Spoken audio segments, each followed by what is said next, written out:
Hello. तर सगळ्यात पहिले तर तुम्ही ह्या झाडाला ओळखलं का? ओळखलंच असेल. तर याचं नाव आहे अरेका पाम. भरपूर जणांनी हे बघितलं असेल, याचं नाव ऐकलं असेल किंवा भरपूर जणांच्या घरात सुद्धा असेल. पण आज मी तुम्हाला त्याच्याविषयी एक इंटरेस्टिंग गोष्ट सांगणार आहे, जी की भरपूर जणांना, मॅक्सिमम जणांना माहिती नसणार आहे. तर जसं की नारळाच्या झाडाला नारळ येतात, सुपारीच्या झाडाला सुपारी येते, तसंच ह्या झाडाला सुद्धा फळं येतात बरं का. त्याच्यातनं बिया पडतात, त्या रुजल्या की त्याच्यापासून छोटंसं असं अरेका पाम तयार होतं. आता ही गोष्टसुद्धा ना मला आजच समजली आहे.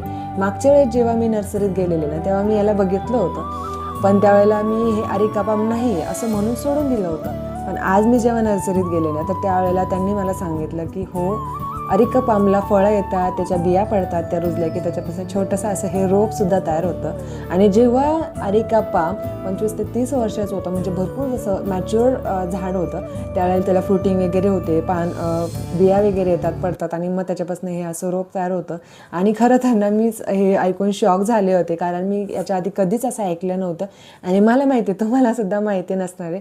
कमेंट करून सांगा तुम्हाला माहिती होतं की नव्हतं, आणि तुमच्याकडे अरेका पाम आहे का हे सुद्धा मला कमेंट करून सांगा. चला बाय. जय गणेश.